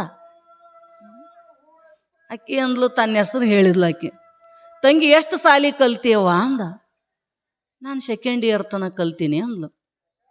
ತಂಗಿ ಅಣ್ಣತಮ್ರ ಎಷ್ಟು ಮಂದಿ ಅಂತ ಮಾತಾಡಿಸಿದ. ಅಕ್ಕಿ ಅಂದ್ಲು, ನೋಡಣ್ಣ ನಿನ್ನ ಹಿಡಿದು 4 ಮಂದಿ ಅದಾರ ಅಂದ್ಲ ಆಕೆ. ಯಾಕ, ಹೆಣ್ಣು ನೋಡಕ್ಕೆ ಹೋಗಿ ತಂಗಿ ಅಂದ್ರೆ ಮತ್ತೆ ಆ ಶಬ್ದ ಏನು ಅರ್ಥ ಕೊಡ್ತದ ಬೇಕಿಲ್ರಿ, ಅದು ಪದ್ಧತಿ. ಯಾವ ಪ್ರಸಂಗದ ಮದುವೆ ಮಾಡ್ಕೊಳಕ್ಕೆ ಮಾಡ್ಕೊಳ್ಳೋ ಹುಡುಗಿಗೆ ತಂಗಿ ಅಂತ ಶಬ್ದ ಪ್ರಯೋಗ ಮಾಡಿ ಶಾಣೆ ಅಂತಾರೆ ಅವನಿಗೆ. ಏನಂತಾರೆ, ಅಂತ ಹುಚ್ಚದರಿ ಅಂತೀವಿ ನಾವು. ಮತ್ತೊಬ್ಬರಿ ನೋಡಕ್ಕೆ ಹೋದಾಗ ಮಾತಾಡಿಸ್ತಿದ್ದಂದ್ರೆ ಯೋಗ್ಯ ಅನಿಸ್ಕೋತದ, ಹೌದಿಲ್ರಿ? ತನ್ನ ಮದುವೆನೇ ಮಾಡ್ಕೊಳ್ಳೋ ಹುಡುಗಿಗೆ ತಂಗಿ ಅನ್ನುವ ಶಬ್ದ ಅಲ್ಲಿ ಯೋಗ್ಯ ಅನಿಸ್ತದೇನು? ಮಹಾತ್ಮರಂತಾರೆ ಇದೇನದ ಅನುಚಿತವಾಗಿರ್ತಕ್ಕಂಥ ಮಾತು, ಯೋಗ್ಯವಲ್ಲದ ಮಾತುಗಳನ್ನು ಆಡಿದ ಅಂದ್ರ ಅವನಿಗೆ ಯಾರು ಚಲೋ ಅಂತಾರಿ? ಎಲ್ಲರೂ ಬೈಕೋತ ಬಂದ್ರಂತ ಮೂರ್ಖ. ಅದಕ್ಕೆ ನಿನಗೆ ಹೆಣ್ಣು ಸಿಗುವಲ್ವ, ಇಷ್ಟು ದಿನ ಆಯಿತು ಬಾಬಾ ಅಂದ್ರ ಏನು ಮಾತಾಡ್ಬೇಕನ್ನೋ ಜ್ಞಾನನ ಇಲ್ಲಲ್ಲೋ ನಿನಗಂತ ಮತ್ತು ಪುನಃ ಅದಕ್ಕೆ ಮಾತಾಡೋದು ಕಲಿಸಿ ಮದುವೆ ಮಾಡಿದ್ರಂತ ದೃಷ್ಟಾಂತ ಬರ್ತದೆ. ಹೇಳ ತಾತ್ಪರ್ಯ ಏನು ಅಂತ ಕೇಳಿದ್ರ, ಮಹಾತ್ಮರಂತರ ಯೋಗ್ಯವಲ್ಲದ ಮಾತುಗಳನ್ನು ನೀನು ಆ ಪ್ರಸಂಗದೊಳಗೆ ಆಡಿದಿ ಅಂದ್ರ ನಿನಗ ಯಾರು ಚಲೋ ಅನ್ನಂಗಿಲ್ಲ ನೋಡಪ್ಪ. ಅದಕ್ಕೆ ವಿಚಾರ ಮಾಡಿ ಮಾತಾಡು. ತಿಳಿತ್ರಿ? ಖುಷಿ ಅನುಚಿತ, ನಿಷ್ಠುರತ್ವ ಇನ್ನೊಂದು ದೋಷ ಅದ ವಾಣಿಯಿಂದ ಆಗ್ತಕ್ಕಂಥದ್ದು. ಏನಂತ? ಬಿರುಸ ಮಾತಾಡೋದು. ಅಂದ್ರೇನು? ಮನಸ್ಸಿಗೆ ಹತ್ತುವಂಗ ಮಾತಾಡ್ತಿರ್ತಾರೆ ಬಹಳ ಮಂದಿ. ಏನು ಮಾತಾಡ್ತಾನ್ರಿ ಅವ? ಏನಂತ್ರಿ? ಏನಂತೀರಿ ಹೇಳ್ರಿ ನೋಡೋಣ. ಎದೆಯಾಗ ಚುಚ್ಚಿ ಬೆನ್ನಾಗ ಪಾರಾಕೈತೆ ಅಂತ. ಹೆಂಗಿರ್ಬೇಕ್ರಿ ಅವು ಮಾತು? ಈಟ ಮೈ ಕಚ್ಚಿಷ್ಟು ಜೋರು ಹೇಳ್ತೀವಿ, ಒಂದರ ಚುಚ್ಚವನು ಎದೆಯಾಗ. ಹೆಂಗ್ರಿ? ಮಹಾತ್ಮರ ಮಾತುಗಳು ನಮಗೆ ಚುಚ್ಚಂಗಿಲ್ಲ. ಯಾರೋ ತಿಳಿಲಾರ್ದ ಅಜ್ಞಾನಿ ಪಾಮರ ಜೀವ ಏನಾದ್ರೂ ಒಂದು ಮಾತಾಡಿದಂದ್ರ ಹೆಂಗಾಗಿರ್ತದ್ರಿ ಮನುಷ್ಯನಿಗೆ? ಅವನು ಮಾತ್ರಿ ಸಾಯತನ ಮರೆಯಂಗಿಲ್ಲ ನೋಡ್ರಿ ಅಂತ. ಸತ್ರು ಮರೆಯಂಗಿಲ್ಲ ಅಂತಾರೆ ಇನ್ನು ಕೆಲವರು. ಸತ್ತಾಗ ಇವ ಎಲ್ಲಿರ್ತಾನ? ಅರಿಯಾಕ ಇರ್ತೈತೇನ ಅವಾಗ ಜೀವ? ಹೆಂಗ್ರಿ? ಸತ್ರು ಮರೆಯಂಗಿಲ್ಲ ಅಂತಾನಲ್ಲ, ಅವ್ರಂತಾರಪ್ಪ ಅಂಥ ಮಾತು ಸತ್ರು ಮರೆಯಂಗಿಲ್ಲಂತಿ. ಇಂಥ ಮಹಾತ್ಮರ ಒಂದೇ ಮಾತು ಮರಿಲಾರ್ದಂಗೆ ಇಟ್ಕೊಂಡೆ ಅಂದ್ರೆ ನಿನ್ನ ಜೀವನ ಧನ್ಯ ಆಗ್ತದೆ. ಆದ್ರೆ ಇವು ಇಡಿಸಂಗಿಲ್ಲ ನಮಗೆ, ಇವು ನಾಟಂಗೂ ಇಲ್ಲ. ಹೆಂಗ್ರಿ ಇವು? ಈ ಕಡೆ ಕೇಳ್ತಾನ, ಈ ಕಡೆ ಬಿಟ್ಟು ಬಿಡ್ತಾನ. ಯಾರೋ ಕೇಳಿದ್ರಂತ, ಯಾಕೆ ಕಿವಿ ಸಮ ಕೊಟ್ಟಾನ ಪರಮಾತ್ಮ ಅಂದ್ರ ಹೇಳಿದಂತ ಒಬ್ಬೆದ್ ನಿಂತು, ನೋಡ್ರಿ ಗುರುಗಳ, ಈ ಕಡೆ ಕೇಳಬೇಕ್ರಿ, ಈ ಕಡೆ ತಾನೇ ಪಾಸಾಗಿ ಹೋಗಿಬಿಡ್ತಾವ್ರಿ ಅವು ಅಂತ. ಅದಕ್ಕೆ ಕೊಟ್ಟಾನ ದೇವರು ಅಂತಾವ್. ಹಂಗ ನಾವು ಕೂಡ ಮಹಾತ್ಮರ ಮಾತುಗಳನ್ನು ಕೇಳ್ತೀವಿ, ಬಿಡ್ತೀವಿ. ಯಾರೋ ಮಂದಿ ಮಾತಾಡಿರ್ತಕ್ಕಂಥ ಮಾತುಗಳನ್ನು ಮನಸ್ಸಿಗೆ ಹಚ್ಕೊಂಡು ಸಾಯುವ ತನಕ ದ್ವೇಷ ಮಾಡ್ಕೋತ ವೈರ ಮಾಡ್ಕೋತ ತಿರುಗ್ತೀಯಲ್ಲಪ್ಪ. ಅದಕ್ಕೆ ಮಹಾತ್ಮರಂತರ ಯಾರಿಗೂ ಕೂಡ ಕೆಟ್ಟದ್ದನ್ನು ಮಾಡಕ್ಕೆ ಹೋಗ್ಬೇಡ, ಕೆಟ್ಟದ್ದು ಆಡಕ್ಕೆ ಹೋಗ್ಬೇಡ, ಯಾರ ಮನಸ್ಸನ್ನು ಕೂಡ ನೋಯಿಸ್ಲಿಕ್ಕೆ ಹೋಗ್ಬೇಡಪ್ಪ. ನಿನ್ನ ಮಾತು ಹೆಂಗಿರ್ಬೇಕಂದ್ರ ಮೃದು ವಚನವೇ ಸಕಲ ಜಪಂಗಳಯ್ಯ. ಬಸವಣ್ಣ ಮೆತ್ತಗ ಮಾತಾಡು, ಪ್ರೀತಿಲೇ ಮಾತಾಡು. ಹಿಂಗೆ ಮಾತಾಡು. ಕೇಳ್ತಾ ಕುಂತಿರ್ತಕ್ಕಂಥ ಮನುಷ್ಯ ಇನ್ನೂ ಕೇಳಬೇಕು. ಯಾಕರ ಎದ್ದೋದ್ರಿ ಅವರು ಅಂತ ಅನಿಸಿರ್ಬೇಕು ನೋಡ್ರಿ. ಹಂಗೆ ಮಾತಾಡ್ಬೇಕಂತಾರ ಅವ್ರು. ನಮಗೆ ಹಂಗೆ ಮಾತಾಡಕ್ಕೆ ಬಂದದೇನು? ಬರಂಗಿಲ್ಲ. ಅದಕ್ಕೆ ನಿಜಗುಣರು ಪರಮಾತ್ಮನಲ್ಲಿ ಬೇಡಿದರು, ಹಿತವಚನವೇ ತೊಡೆವೆನಿಪ ದಾನವನು ಬೇಡುವೆನ ಭವ ನಿಮ್ಮನು ಭವಭವದೊಳು. ಹೇ ಪರಮಾತ್ಮ, ನನಗೆ ಎಂಥ ಆಭರಣಗಳನ್ನು ಕೊಡು ಅಂತ ಕೇಳಿದ್ರ ಹಿತವಾಗಿರ್ತಕ್ಕಂಥ ಮಾತು ಅಂತಕ್ಕಂಥ ಆಭರಣವನ್ನು ಕೊಡು. ಹಿತವಚನ, ಹಿತ ಬೇರೆ. ಮಾತಿನೊಳಗ ಎಲ್ಲರೂ ಮಾತಾಡ್ತಾರ, ಹಿತವಾಗಿರ್ತಕ್ಕಂಥ ಮಾತುಗಳನ್ನು ಬಹಳ ಮಂದಿ ಆಡಂಗಿಲ್ಲ. ಹಿತ ಅಂದ್ರೇನು? ಕೇಳುವವರ ಮನಸ್ಸಿಗೆ ಸಂತೋಷವನ್ನು ಉಂಟು ಮಾಡ್ತಿರಬೇಕು. ಕೇಳವನು ಮೈ ಮರೆತು ಕುಂತಿರಬೇಕು. ಅಂಥ ಮೃದುವಾಗಿರ್ತಕ್ಕಂಥ ನಮ್ರತೆಯಿಂದ ಯಾವನು ಮಾತಾಡ್ತಿರ್ತಾನಲ್ಲ ಅಂಥ ಮಾತಿಗೆ ಕಿಮ್ಮತ್ತದರಿ. ಅದಕ್ಕೆ ತೊಡೆವೆನಿಪ್ಪ ಅಂದ್ರವರು. ಅಂದ್ರೆ ಅದುವೇ ನಿಜವಾಗಿರ್ತಕ್ಕಂಥ ಆಭರಣ. ಮೈ ತುಂಬ ಆಭರಣ ಹಾಕ್ಕೊಂಡು ನಾವು ಮಂದಿಗೆ ಮನಸ್ಸಿಗೆ ಬಂದಂಗೆ ಬೈಕೋತ ಹೋದ್ವಿ, ಅವ್ರ ಮನಸ್ಸಿಗೆ ನೋವಾಯಿತು ಅಂದ್ರೆ ಅದಕ್ಕೇನು ಆಭರಣ ಹಾಕ್ಕೊಂಡು ಚಂದ ಕಂಡಂಗೇನ್ರಿ? ನಿಜವಾಗಿ ನೀನು ಸುಂದರವಾಗಿ ಕಾಣಬೇಕಾಗಿತ್ತಂದ್ರ ಏನನ್ನ ಅನುಸರಿಸುವಂತಾರ ಮಹಾತ್ಮರು? ಒಳ್ಳೆಯ ಮಾತುಗಳನ್ನಾಡಪ್ಪ. ಮೃದುವಾಗಿರ್ತಕ್ಕಂಥ ಮೆತ್ತಗ ಮಾತಾಡೋದು ಕಲಿ. ಬಿರಸ ಮಾತಾಡಿದೆ ಅಂದ್ರ ಏನಾಗುತ್ತದ? ನಾವು ಮಂದಿಯಿಂದ ಬಡಿಸ್ಕೋಬೇಕಾಗ್ತದ. ನೋಡಿರ್ಬೇಕಾದ್ರೆ ಏನಾರ ಮಾತಾಡ್ಲಾರ್ದ ಮಾತಾಡಿದ ಏನು ಮಾಡ್ತಾರೆ? ಕಪಾಳಕ್ಕೆ ಬಡಿತಾರೆ. ಏನಾಗ್ತದ? ದುಃಖ ಆಗ್ತದ. ಅದಕ್ಕೆ ಅವ್ರಂತಾರ, ನಿನ್ನ ಮಾತಿನೊಳಗ ನಮ್ರತೆ ಇತ್ತು ಅಂದ್ರೆ ಪರಮಾತ್ಮನನ್ನ ಅರಿತಿರ್ತಕ್ಕಂಥ ಬಸವಣ್ಣ ಅಂತನಪ್ಪ. ಜಪ ತಪ ಮಾಡುವ ಅವಶ್ಯಕತೆ ಏನದ? ನೂರಾರು ಜಪತಪಗಳನ್ನು ಮಾಡಿದಿ, ತಪಸ್ಸನ್ನ ಮಾಡಿದಿ.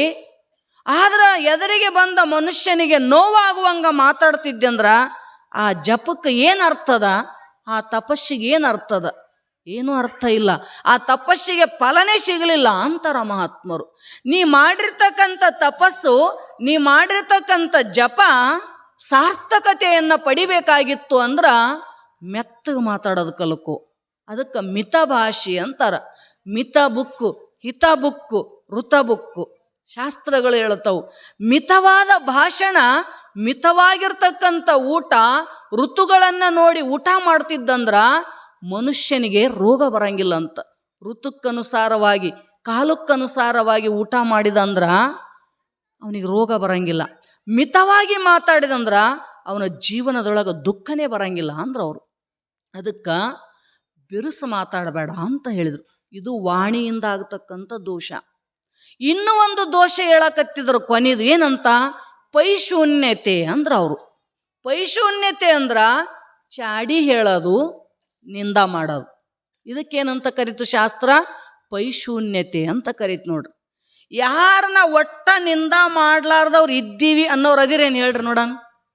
ಇಷ್ಟು ಮಂದಿ ಕುಂತೀವಲ್ಲ, ಮತ್ತೊಬ್ಬರ ಬಗ್ಗೆ ನಾವು ಎಂದೂ ಮಾತಾಡಿಲ್ಲ ಅನ್ನೋರು ಅದಿವೇನು? ಭಾಳ ಮಂದಿ ನಾವು ಮಾತಾಡ್ಬಾರ್ದು ಅಂತೀವ್ರಿ, ಮಗ್ಗಲ ಮನೆಯವ್ರು ಬಂದು ಮಾತಾಡಕ್ಕೆ ಹಚ್ತಾರ. ಹೌದಿಲ್ರಿ? ನೋಡಿ, ಮಾತಾಡಬಾರ್ದು ಅಂದ್ರೆ ಏನೋ ಒಂದು ಪ್ರಸಂಗಕ್ಕೆ ಮಾತೇ ಆಡಿಬಿಡ್ತಾನ ಮನುಷ್ಯ. ಅದಕ್ಕೆ ಮಹಾತ್ಮರಂತಾರಪ್ಪ, ನೀ ಮತ್ತೊಬ್ಬರ ಬಗ್ಗೆ ಚಾಡಿ ನಿಂದಗಳನ್ನು ಹೇಳುವಂಥ ಏನು ಪಾಪದ, ಆ ಪಾಪದಂಥ ದೊಡ್ಡ ಪಾಪ ಮತ್ಯಾವುದು ಇಲ್ಲ. ಅದಕ್ಕೆ ನಿಜಗುಣರು ದುರಿತದೋಳ್ ಅಧಿಕವಾವುದು ಪ್ರಶ್ನೆ ಮಾಡಿದ್ರು ಅವರು. ಪಾಪದಲ್ಲಿ ಹೆಚ್ಚಿನ ಪಾಪ ಯಾವುದದ? ನೋಡ್ರಿ, ಪ್ರಶ್ನೆ ಅರ್ಥ ಆಗ್ಬೇಕು ನಮಗೆ. ಪಾಪದೊಳಗ ದೊಡ್ಡ ಪಾಪ ಯಾವುದು ಅಂತಾರಂದ್ರ ಸಣ್ಣ ಪುಟ್ಟ ಪಾಪನೂ ಅದಾವ ಅಂದಂಗೆ ಆಯ್ತಲ್ಲ. ಅವ್ರಂತಾರ ಎಷ್ಟೋ ಪಾಪಗಳದವ ಕರೆ, ಆದ್ರೆ ಎಲ್ಲದಕ್ಕಿಂತ ದೊಡ್ಡ ಪಾಪ ಯಾವುದು ಅಂತ ಕೇಳಿದ್ರ ಉತ್ತರ ಅವರೇ ಕೊಟ್ರು. ಏನಂತ? ನಿಂದ. ಮತ್ತೊಬ್ಬರ ದುಷ್ಟ ಗುಣಗಳನ್ನ, ಕೆಟ್ಟ ಗುಣಗಳನ್ನ ನೀ ಮಾತಾಡಕತ್ತಿದೆ ಅಂದ್ರ ಅವನು ಮಾಡಿರ್ತಕ್ಕಂಥ ಪಾಪ ನಿಂತನ ಬರ್ತದ ನೋಡು. ತಿಳಿತಿಲ್ರಿ? ಅಲ್ರಿ, ಮತ್ತೊಬ್ಬರು ಪಾಪ ತಗೊಳಕ್ಕೆ ಯಾರಿಗಾರ ಅಪೇಕ್ಷೆ ಅದ ಏನು ನಿಮಗೆ? ಮತ್ತೊಬ್ಬರು ಸಂಪತ್ತು ತಗೊಳಕ್ಕೆ ಅಪೇಕ್ಷೆ ಪಡ್ತೀರಿ ನೀವು, ಹೌದಿಲ್ಲ? ಮತ್ತೊಬ್ಬರ ದುಃಖ, ಮತ್ತೊಬ್ಬರ ಪಾಪ ನಮಗೆ ಬರಲಿ ಅಂತ ಯಾರ ಬೇಡ್ಕೊಂಡವ್ರು ಅದಿರೇನು? ಅದಿರಿ? ಇನ್ನು ನಮ್ದಿಟ್ಟು ಅವ್ರಿಗೆ ಹೋಗ್ಲಿ ಅಂತೀರಿ ನೀವು, ಹೌದಿಲ್ರಿ? ನಮ್ದಿಟ್ಟು ಕಷ್ಟ ದುಃಖ ಎಲ್ಲ ಬಡತನ ಅವ್ರಿಗೆ ಹೋಗ್ಲಿ, ನಾವು ಮಾತ್ರ ಆರಾಮಿರ್ಬೇಕಂತೀವಿ.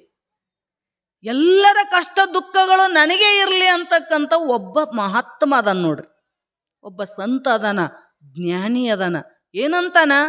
ಜಗವೆಲ್ಲ ನಗುತ್ತಿರಲಿ, ಜಗದಳುವು ನನಗಿರಲಿ. ಹೇ ಪರಮಾತ್ಮ, ಜಗತ್ತಿನ ಸಕಲ ಚರಾಚರ ಜೀವಾತ್ಮರೆಲ್ಲರೂ ಸುಖಿಗಳಾಗ್ಲಪ್ಪ, ಅವರೆಲ್ಲರ ಕಷ್ಟವನ್ನು ನನಗೆ ಕೊಡು, ಅವ್ರ ಕಷ್ಟ ನನಗೆ ನೋಡೋಕ್ಕಾಗಂಗಿಲ್ಲ ಅಂತಾರ ಮಹಾತ್ಮರು. ಹೆಂಗಿರ್ಬೇಕ್ರಿ? ನಾವಂತೀವಿ ಮಗ್ಗಲ ಮನೆಯವ್ರಿಗೆ ಹೋಗ್ಲಿ ನಮ್ಮ ಕಷ್ಟ ಅಂತ, ಹೌದ್ರಿ? ಏನು ತ್ರಾಸದ, ಏನು ಪಾಪದ, ಏನು ದುಃಖದ, ಎಲ್ಲವೂ ಅವ್ರಿಗೆ ಹೋಗ್ಲಿ, ನಾನು ಮಾತ್ರ ಆರಾಮಿರ್ಬೇಕಂತೀವಿ. ಇದು ಸ್ವಾರ್ಥಿ ಜೀವನ ಭಾವನದ, ಇದು ಸ್ವಭಾವದ ಅದು. ಅದಕ್ಕೆ ಅವ್ರಂತಾರ, ನಾವು ಮತ್ತೊಬ್ಬರ ದೋಷಗಳನ್ನು ಎಣಿಸಿದ್ವಿ ಅಂದ್ರೆ ಪಾಪ ಬಂದೇ ಬಿಡ್ತದ ಸಹಜವಾಗಿ. ನೀ ಎಲ್ಲ ಬರಬಾರ್ದು, ನಾನು ಯಾರ ಪಾಪನೂ ತೊಗೊಳಕ್ಕೆ ನನಗೆ ಇಷ್ಟ ಇಲ್ಲ ಅಂತ ನಿನಗೆ ಅನಿಸಿದ್ರ ನೀ ಯಾರ್ದು ನಿಂದ ಮಾಡಬೇಡ, ಯಾರ್ದಾರ ಹೋಗಿ ಯಾರ ಮುಂದಾರ ಚಾಡಿ ಹೇಳಬೇಡ, ತಿಳಿತಿಲ್ರಿ? ಹಿಂಗೆ ನೀನು ನಿರ್ಧಾರ ಮಾಡಿಕೊಂಡು ಬದುಕಿದೆ ಅಂದ್ರ ಇದರಂಥ ದೊಡ್ಡ ಶ್ರೇಷ್ಠ ಗುಣ ಮತ್ಯಾವುದಿಲ್ಲ ಅಂತಾರ ಮಹಾತ್ಮರು. ಆದ್ರೆ ಜಗತ್ತಿನೊಳಗ ಮನುಷ್ಯನ ಸ್ವಭಾವತ ಗುಣ ಅರುತು ಅರುತು ಪಾಪ ಮಾಡ್ತಾನ. ಇದು ಪಾಪದ ಅಂತ ಗೊತ್ತಿದ್ದು ಮಾತಾಡ್ತಾನೆ. ಎಷ್ಟು ವರ್ಷ ಆಯ್ತು ಸತ್ಸಂಗ ನಡೆದು? 6ನೇ ವರ್ಷ ಇದು, ಹೌದಿಲ್ಲ? 6 ವರ್ಷ ಎಲ್ಲ ಮಹಾತ್ಮರು ಬಂದಾರ, ಎಲ್ಲರೂ ಒಂದೊಂದು ದಿನ ಇದು ವಿಷಯ ಹೇಳೇ ಇರ್ತಾರೆ. ದಾನದ ಬಗ್ಗೆ, ಭಕ್ತಿ ಬಗ್ಗೆ, ನಿಂದದ ಬಗ್ಗೆ, ಜ್ಞಾನದ ಬಗ್ಗೆ, ಮನಸ್ಸಿನ ಬಗ್ಗೆ ಎಲ್ಲ ರೀತಿಯಿಂದ ಮಹಾತ್ಮರು ಹೇಳೇ ಇರ್ತಾರ ಪ್ರವಚನದೊಳಗೆ. ಏನಂತ? ನಿಂದ ಮಾಡಬೇಡ್ರಿ, ನಿಂದ ಮಾಡಬೇಡ್ರಿ. ಗೊತ್ತಿಲ್ಲೇನು ನಿಮಗೆ? ಗೊತ್ತಿಲ್ಲೇನ್ರಿ? ಎಲ್ಲರೂ ಕೇಳ್ತೀರಿ, ಎಲ್ಲರಿಗೂ ಗೊತ್ತದ, ಮಾತಾಡೋದು ಯಾರೂ ಬಿಟ್ಟಿಲ್ಲ. ಎಂಥ ವಿಚಿತ್ರದ ನೋಡ್ರಿ ಸ್ವಭಾವದ ಜೀವೊಂದು. ಮಾತಾಡಬಾರ್ದು ಅನಿಸಿದ್ರು ಮಾತಾಡಕ್ಕೆ ಹಸ್ತದದು ಮನಸ್ಸು ಬೆರಿಕಿ. ಯಾಕ? ಅದು ಪಾಪ ಮಾಡಕ್ಕೆ ಬಹಳ ಖುಷಿ ಅದಕ್ಕೆ ಮನಸ್ಸಿಗೆ. ಯಾಕಂದ್ರೆ ಜನ್ಮಾಂತರದೊಳಗೆ ಅದೇ ಮಾಡ್ಕೋತ ಬಂದದ. 1 ಜನ್ಮ 2 ಜನ್ಮ ಎಷ್ಟೋ ಜನ್ಮಗಳನ್ನು ತಿರುಗಿ ತಿರುಗಿ ಪಾಪ ಮಾಡಿ ಮಾಡಿ ಮಾಡಿ ಈ ಮನುಷ್ಯ ಜನ್ಮಕ್ಕೆ ಬಂದದ. ಮಹಾತ್ಮರು ಪುಣ್ಯ ಮಾಡು, ಪಾಪ ಮಾಡಬೇಡ, ಯಾರ್ದು ನಿಂದ ಮಾಡಬೇಡಪ್ಪ, ನೀ ಒಳ್ಳೆಯದೇ ಮಾತಾಡು ಅಂತ ಎಷ್ಟು ಪರಿಪರಿಯಾಗಿ ಬೇಡಿದ್ರು ಸಹಿತ, ಹೇಳಿದ್ರು ಕೂಡ ಮನುಷ್ಯ ಮತ್ತೂ ಪಾಪ ಮಾಡ್ತಾನಲ್ಲ. ಯಾಕೆ ಪಾಪ ಮಾಡ್ತಾನೆ ಗೊತ್ತೇನು? ಅವನು ಸ್ವಭಾವದ. ಹೆಂಗ ನಾಯಿಗೆ ಬೊಗಳುವ ಸ್ವಭಾವದ, ಹೌದಂತೀರೇ ಇಲ್ಲ? ಬೊಗಳಬಾರ್ದ ಅಂತ ಕಲಿಸ್ರಿ ನಾಯಿಗೆ ಬಿಡ್ತದೇನದು? ಬೊಗಳುತ್ತದೆ. ಬೆಕ್ಕಿಗೆ ನೀ ಚೀರ್ಬೇಡ ಅಂತ ಸುಮ್ಮ ಕೂಡಂತ ಕಲಿಸ್ರಿ, ಕಲಿತದೇನದು? ಬಿಡ್ತದೇನದು? ಬಿಡಂಗಿಲ್ಲ, ಮತ್ತು ಒದರ್ತದೆ. ನಾಯಿಗೆ ಹೆಂಗ ಬೊಗಳುವ ಸ್ವಭಾವನು, ಬೆಕ್ಕಿಗೆ ಹೆಂಗ ಚೀರುವ ಸ್ವಭಾವನು, ಹಂಗ ಮನುಷ್ಯನಿಗೆ ಪಾಪ ಮಾಡುವುದೇ ಸ್ವಭಾವ ಆಗಿಬಿಟ್ಟದವು. ಸಂಸ್ಕಾರಗಳು ಒಳ್ಳೆ ಸಂಸ್ಕಾರಗಳಿದ್ವು ಅಂದ್ರೆ ಒಳ್ಳೆ ಕೆಲಸ ಮಾಡ್ತದ ಮನಸ್ಸು. ಪಾಪ ಸಂಸ್ಕಾರಗಳು ಜನ್ಮಾಂತರದೊಳಗೆ ಮಾಡಿರೋದ್ರಿಂದ ಈಗನೂ ಕೂಡ ನಮಗೆ ಮತ್ತೆ ಮತ್ತೆ ಒಳ್ಳಿ ಅದೇ ಪಾಪ ಮಾಡಕ್ಕಸ್ತದ ಬೆರಿಕಿ. ಅದಕ್ಕೆ ಮಹಾತ್ಮರು ಎಚ್ಚರದಿಂದ ಮಾತಾಡು. 6 ನುಡಿಯುವವನು, 6 ನಡೆಯುವವನು, 6 ಪದವಿಡುವವನು ಲೋಕಕ್ಕೆ ಆರಾಧ್ಯನಕ್ಕೂ ಸರ್ವಜ್ಞ. ವಿಚಾರ ಮಾಡಿ ಮಾತಾಡಬೇಕು, ವಿಚಾರ ಮಾಡಿ ಹೆಜ್ಜೆ ಇಡಬೇಕು, ವಿಚಾರ ಮಾಡಿ ಬದುಕಿದಿ ಅಂತ ಕೇಳಿದ್ರ ಜಗತ್ತಿನೊಳಗೆ ನೀನು ಪೂಜ್ಯನಾಗತಿ ನೋಡಪ್ಪ. ವಿಚಾರ ಮಾಡಲಾರ್ದೆ ವ್ಯವಹಾರ ಮಾಡಕತ್ತಿದಿ. ಮುಂಜಾನಿಂದ ಸಂಜೆ ತನ ಬಡ್ದಾಡ್ತಿ ಮಾತಾಡ್ತಿ. ಎಷ್ಟು ಮಾತಾಡಿದಿ? ಒಂದರ ಚಲೋ ಮಾತು ಅದಾವೇನು? ಬರೀ ಮತ್ತೊಬ್ಬರದೇ ಮಾತಾಡೀವಿ ನಾವು, ಮತ್ತೊಬ್ಬರದೇ ಚಿಂತೆ ಮಾಡ್ತೀವಿ, ಮತ್ತೊಬ್ಬರ ಬಗ್ಗೆ ವಿಚಾರ ಮಾಡ್ತೀವಿ. ನಮ್ಮ ಬಗ್ಗೆ ನಾವು ಎಂದೂ ಚಿಂತೆ ಮಾಡಲಿಲ್ಲ. ನಾವು ಏನು ಮಾತಾಡಕತ್ತೀವಿ ಅಂತಕ್ಕಂಥ ಪರಿಕಲ್ಪನೆ ಇಲ್ಲ. ಎದ್ರು ಕುಂತ್ರು ನಿಂತರು ಮಂದಿದೇ ಉಸಬರಿ ಮಾಡೋದಾಯ್ತಪ್ಪ. ನಿನ್ನ ಕೆಲಸ ನೀ ಯಾವಾಗ ಮಾಡ್ಕೋತಿದಿ? ನಿನ್ನನ್ನು ನೀನು ಯಾವಾಗ ತಿಳ್ಕೊಳಕ್ಕೆ ಪ್ರಯತ್ನ ಮಾಡ್ತಿದ್ದು ಹೇಳು. ಶಾಸ್ತ್ರಗಳು ನಮಗೆ ಎಚ್ಚರ ಮಾಡ್ತಾವು. ಬರೀ ಇಡೀ ಜೀವನ ಪರ್ಯಂತರವಾಗಿ ಪಾಪನೆ ಗಳಿಸಿದೆ ಅಂದ್ರೆ ಧರ್ಮ ಯಾವಾಗ ಗಳಿಸವ? ಶರೀರ ಹೋಯ್ತು ಅಂದ್ರೆ ಮತ್ತೆ ಬರುತ್ತದಂತ ಗ್ಯಾರಂಟಿ ಇಲ್ಲ. ಇಷ್ಟು ಅಸ್ಥಿರವಾಗಿರ್ತಕ್ಕಂಥ ಬದುಕಿನಲ್ಲಿ ಸ್ಥಿರವಾಗಿರ್ತಕ್ಕಂಥ ಪರಮಾತ್ಮನ ಸಾಕ್ಷಾತ್ಕಾರವನ್ನು ಮಾಡ್ಕೋ ಅಂತ ಹೇಳ್ತಾರೆ ಶಾಸ್ತ್ರಗಳು, ಮಹಾತ್ಮರು. ಆದರೂ ಕೂಡ ಮನುಷ್ಯ ಗೊತ್ತಿಲ್ಲದಂಗೆ ಪಾಪ ಮಾಡ್ತಾನೆ. ಗೊತ್ತಿಲ್ಲದ ಪಾಪ ಮಾಡ್ತಾನೆ. ಅದಕ್ಕೆ ಅವ್ರಂತಾರೆ, ನೋಡಪ್ಪ ನಿನಗೆ ಒಂದು ಒಳ್ಳೆ ಮಾತು ಮಹಾತ್ಮ ಹೇಳೋದೇನು ಅಂದ್ರೆ, ನಿಂದಿಸಿ ನುಡಿಯದಿರು ಆರನು. ಒಂದೇ ಮಾತು ನಿಜಗೊಂಡ್ರು, ಯಾರನ್ನೂ ಕೂಡ ನಿಂದ ಮಾಡಬೇಡ ಅಂತಾರ ಅವ್ರು. ಯಾರನ್ನು ಅಂದ್ರೇನು? ನಿನ್ನ ಬಿಟ್ಟು ಉಳಿದು ಎಷ್ಟು ಜೀವರಾಶಿಗಳದವಲ್ಲ, ಯಾರನ್ನೂ ತಿರಸ್ಕಾರ ಮಾಡಕ್ಕೆ ಹೋಗ್ಬೇಡ. ಯಾರು ಕೀಳು ಅಂತಕ್ಕಂಥ ಭಾವದಿಂದ ನಿಂದ ಮಾಡಬೇಡ. ಎಲ್ಲರಲ್ಲಿ ಒಳ್ಳೆಯದನ್ನು ನೋಡಲಿಕ್ಕೆ ಪ್ರಯತ್ನ ಮಾಡು. ಹೆಂಗ ದುರ್ಯೋಧನ ಧರ್ಮರಾಯನಿಗೆ ಗುರುಗಳು ಅದನ್ನೇ ಪಾಠ ಕಲಿಸಿದ್ರಂತ್ರಿ. ಎಲ್ಲ ನೀತಿಶಾಸ್ತ್ರಗಳನ್ನು ಹೇಳಿಕೊಟ್ಟಿದ್ರು. ಇವರು ಒಳಗೆ ಇಳ್ದದೋ ಇಲ್ಲೋ ಅಂತ ಪರೀಕ್ಷೆ ಮಾಡಬೇಕಲ್ಲ. ನಾವೆಲ್ಲ ಹೇಳ್ತೀವಿ, ನೀವು ಕೇಳ್ತೀರಿ, ಹೌದು ಹೌದು ಅನಿಸ್ತದೆ, ಹೇಳತ್ತಾನ ಹೌದು ಅನಿಸ್ತದೆ. ಹೌದು ನೋಡ್ರಿ, ನಾವು ಮಂದಿನಿಂದ ಮಾಡಬಾರ್ದು, ಇಷ್ಟು ಪಾಪ ಬರ್ತದಂತ ಅನ್ಸಕತ್ತದಿಲ್ಲ. ಹೇಳತ್ತಾನ ಎದ್ದು ಊಟಕ್ಕೆ ಕುಂತ್ರಿ ಅಂದ್ರೆ ಮತ್ತೆ ಮಗ್ಗಲ ಮನೆಯ ಸುದ್ದಿ ಮಾತಾಡ್ತೀರಿ, ಗ್ಯಾರಂಟಿ. ನೋಡಿರ್ಬೇಕಾದ್ರಿ, ಇವತ್ತು ಪರೀಕ್ಷೆ ಮಾಡ್ಕೊಳ್ರಿ ನಿಮ್ಮನ್ನು ನೀವು. ಇಲ್ಲಿ ಕುಂತಾಗಟ್ಟೆ ದೇವರಾಗಿರ್ತೀರಿ ನೀವು. ಎದ್ರಿ ಅಂದ್ರೆ ಏನು ಹಾಕಿರೋ ನಿಮ್ಗ ಗೊತ್ತು, ಹೌದಿಲ್ರಿ? ಎದ್ರಿ ಅಂದ್ರೆ ಎಲ್ಲ ನಮ್ಗ ಕೊಡ್ತಾರೆ ಜಾಡ್ಸಿ. ನೋಡ್ರಿ, ಕುಂದ್ರಾಗ ಭಾಳ ಆರಾಮ್ ಕುಂತೀರಿ, ಎದ್ದ ಬಳಿಕ ಎಲ್ಲರೂ ಶರಗ್ ಜಾಡಿಸ್ತೀರ ಇಲ್ಲ? ನೋಡ್ಬೇಕಾರೆ ಎದ್ದು ಯಾರೋ ಹಂಗ ನಿಂದ್ರಂಗ ಇಲ್ಲ. ನೀವು ಎಲ್ಲರೂ ಜಾಡಿಸ್ಕೋತೀರಿ, ಎಲ್ಲ ಜಾಡಿಸ್ಕೋತೀರಿ. ಯಾಕೆ ಜಾಡಿಸ್ತಾರೆ ಗೊತ್ತದ ಏನು ನಿಮಗೆ? ಇಲ್ಲಿ 1 ತಾಸು ತನಕ ಏನೇನು ಕೇಳಿವಿ, ಇದನ್ನು ಒಂದು ವೇಳೆ ಮನೆಗೆ ಒಯ್ದ್ವಿ ಅಂದ್ರೆ ಕೆಲಸ ಬೇರೆ ಆಕೈತಿ, ಹೌದಿಲ್ರಿ? ಮತ್ತು ನಾವು ಮಠಕ್ಕೆ ಬರ್ಬೇಕಾಕೈತಿ ನಿಮ್ಮ ಜೊತೆ, ಹೌದಿಲ್ಲ? ಅದಕ್ಕೆ ಏನು ಮಾತಾಡ್ರಿ ಎಲ್ಲ ಮಾತು ನಾನು ಉಡಿಯಾಗಿದ್ದು ತೊಗೊಂಬಿಡ್ರಿ ನೀವು ಅಂತ ಇಲ್ಲೇ ಜಾಡಿಸ್ಬಿಡ್ತೀರಿ ನೀವು. ಹೆಂಗದ ರೀ? ಇಲ್ಲಿ ಜಾಡಿಸಿ ಹೊರಗೆ ಹೋದ್ರಿ ಅಂದ್ರೆ ಮತ್ತೆ ಸಂಸಾರ ನಡೀತಾ. ಸಂಸಾರ ತೊಗೊಂಡೇ ಮನೆಗೆ ಹೋಗ್ತೀರಿ, ಬರಗಟ್ಟೆ ದೇವ್ರಾಗಿ ಕುಂತಿರ್ತೀರಿ. ಮಹಾತ್ಮರಂತಾರ, ಹೋಗಾಗಿ ಇವನು ಇಟ್ಕೊಂಡು ಹೋಗ್ರಿ ಅಂತಾರ ಅವ್ರು. ಇಟ್ಕೊಂಡು ಹೋದೆ ಅಂದ್ರೆ ದೇವ್ರಾಗುತ್ತೀರಿ. ಎಂತೆಂಥ ಶರಣೀಯರು ಆಗಿ ಹೋಗ್ಯಾರ ಗೊತ್ತದ ಏನು ನಿಮಗೆ? ಇತಿಹಾಸದೊಳಗೆ ವಚನಗಾರ್ತಿಯರಾಗಿ ಹೋಗಿದಾರ. ಬರೀ ಮಹಾತ್ಮರಷ್ಟೇ ಆಗಿ ಹೋಗ್ಲಿಲ್ಲ. 12ನೇ ಶತಮಾನದೊಳಗ ಎಷ್ಟೋ ಮಂದಿ ಶರಣೀಯರು ವಚನಗಳನ್ನು ಬರೆದಾರ. ಎಂತೆಂಥ ವಚನಗಳನ್ನು ಬರೆದಾರಂದ್ರೆ ಅದನ್ನು ಯಾರೂ ಹೊರಗೆ ತಂದಿಲ್ಲ. ಯಾಕಂದ್ರೆ ಬಿಡ್ಸಾಕೆ ಬಂದಿಲ್ಲ ಅವ್ರಿಗೆ. ಹೇಳಕ್ಕೆ ಬಂದರೆ ಹೇಳೋರು ಹೇಳ್ಬೇಕಲ್ಲ, ಹೇಳಕ್ಕೆ ಬರಂಗಿಲ್ಲ.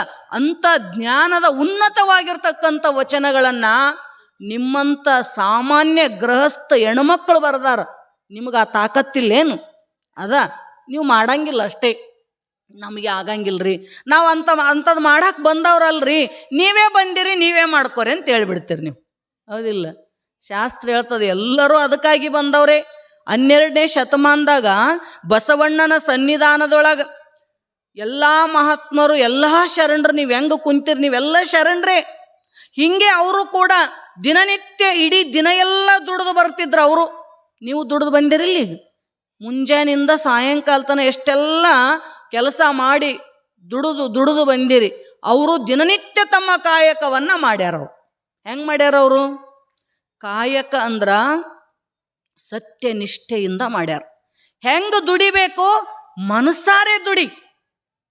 ಹಂಗೆ ದುಡಿದಿ ಅಂತ ಕೇಳಿದ್ರ ಅದು ನನಗಂತ ಅಲ್ಲ, ಶರಣರ ದಾಸೋಗಕ್ಕಾಗಿ ಅಂತ ತಿಳ್ಕೊಂಡು ಹಗಲೆಲ್ಲ ದುಡಿದು ಒತ್ತು ಮುಳುಗಿತ್ತು ಅಂದ್ರೆ ನೀವು ಹೆಂಗೆ ಬಂದು ಕುಂತಿರಲ್ಲ, ಹಂಗೆ ಮಹಾತ್ಮರ ಸನ್ನಿಧಾನದೊಳಗೆ ಬರ್ತಿದ್ರು ಎಲ್ಲರೂ. ಬಸವಣ್ಣ, ಚನ್ನಬಸವಣ್ಣ, ಅಲ್ಲಮ ಪ್ರಭು, ಅಕ್ಕ ಮಹಾದೇವಿ ಎಲ್ಲ ಶರಣರು ಕೂಡ ಅಲ್ಲೇ ಕುಂತ್ಕೊಂಡು ಹೇಳ್ತಿದ್ರು. ತಮಗಾಗಿರ್ತಕ್ಕಂಥ ಅನುಭವಗಳನ್ನು ದೊಡ್ಡವ್ರ ಮುಂದೆ ಹಂಚ್ಕೋತಿದ್ರಂತ. ಹಂಚ್ಕೊಂಡು ನಾವು ಮಾಡಿರ್ತಕ್ಕಂಥ ನಮ್ಮಲ್ಲಿ ಬಂದಿರತಕ್ಕಂಥ ವಿಚಾರಗಳು ಒಳ್ಳೆವೋ ಕೆಟ್ಟದು ಅಂತ ತಿಳ್ಕೊಂಡು ಅವುಗಳನ್ನು ವಚನ ರೂಪದಲ್ಲಿ ಬರೆದಿಟ್ರು. ಎಂತೆಂಥ ವಚನಗಳನ್ನು ನಾವಂತೀವಿ, ಈ ಸುಮ್ಮೊಂದು 20 ದಿನ ಅದ ರೀ ಬರಕತ್ತೀವ್ರಿ, ಅದು ಮತ್ತು ಇವತ್ತು 6ನೇ ದಿನ ಅದಲ್ರಿ, 6ನೇ ದಿನಕ್ಕೆ ಇಷ್ಟು ಮಂದಿ ಹೆಣ್ಮಕ್ಳು ಅದಿರಿ, ಮತ್ತು ಇಲ್ಲಿ ತನ ಇನ್ನೂ ಅದ ತೋರಿನ ಭಾಳ ದಿನ ಅದ. ಅದಕ್ಕೆ ಪ್ರವಚನ ಭಾಳ ದಿನ ಇರಬಾರ್ದು. ಸ್ವಲ್ಪ ದಿನ ಇತ್ತಂದ್ರೆ 5-6 ದಿನ ಅದ ರೀ, ಹೋಗನ್ರಿ ಅಂತ ಬರ್ತೀರಿ. ಮತ್ತು 20 ದಿನ 30 ದಿನ ತಿಂಗಳಿತ್ತಂದ್ರೆ ಇನ್ನೂ ಅದ ತೊಗೊರಿ ನೋಡೋಣ ಅಂತಿರ್ತೀರಿ ಭಾಳ ಮಂದಿ. ಅವ್ರಂತಾರ, ಹಿಂಗೆ ಕುಂತು ಕೇಳಿ ಚಿಂತನೆ ಮಾಡಿನಿ ಎಂತೆಂಥ ವಚನಗಳನ್ನು ಬರೆದಾರ. ವಚನಗಾರ್ತಿಯರು ಅಂತ ಪ್ರಸಿದ್ಧರಾಗಿ ಹೋಗ್ಯಾರ. ಎಲ್ಲರಿಗೂ ಈ ಸತ್ಸಂಗದೊಳಗೆ ಮಾಡಕ್ಕೆ ಬರ್ತದ, ಎಲ್ಲರಿಗೂ ಕೂಡ ಆ ರೀತಿ ಬದುಕಕ್ಕೆ ಬರ್ತದೆವಾ. ನೀವೆಲ್ಲ ಕೈ ಚೆಲ್ಲಿ ಕುಂದ್ರಕ್ಕೆ ಹೋಗ್ಬೇಡ್ರಿ ಅಂತಾರ ಅವರು. ಮಾಡ್ರಿ ಪ್ರಯತ್ನ. ಬಹಳ ಆಗಿಲ್ಲ ಅಂದ್ರೆ ಸ್ವಲ್ಪ ಆದರೂ ಕೂಡ ನಾವು ನಮ್ಮ ಜೀವನದೊಳಗ ಧರ್ಮ ಮಾರ್ಗದೊಳಗ ನಡೆದು ಶರಣರು ಹಾಕಿಕೊಟ್ಟಿರ್ತಕ್ಕಂಥ ದಾರಿ ಒಳಗ ನಡಿಲಿಕ್ಕೆ ಪ್ರಯತ್ನ ಮಾಡಿದ್ವಿ ಅಂದ್ರ ನಾವು ಶರಣರಾಗಕ್ಕೆ ಬರ್ತದೆ. ಏನು ದೊಡ್ಡ ಮಾತದ? ಅವರು ನಿಮ್ಮಂಗೆ ಮನುಷ್ಯರು, ಅವರು ನಿಮ್ಮಂಗೆ ಗೃಹಸ್ಥ ಜೀವನದೊಳಗಿದ್ದವರು, ಅವರು ಸಂಸಾರ ಮಾಡಿದ್ರು, ಅವ್ರಿಗೆ ಗಂಡರು ಮಕ್ಕಳು ಎಲ್ಲರೂ ಇದ್ರು, ನಿಮ್ಗೆ ಅಟ್ಟೆ ಇಲ್ಲ. ನೀವು ಅಂತೀರಿ ಇಷ್ಟೆಲ್ಲದ್ರಾಗ ಹೆಂಗೆ ಮಾಡೋಕ್ಕಾಕೈತ್ರಿ ಅಂತೀರಿ ನೀವು. ಅದರಾಗಿದ್ದು ಮಾಡಿದವ್ರೆ ಜಲ್ದಿ ಗೆದಿ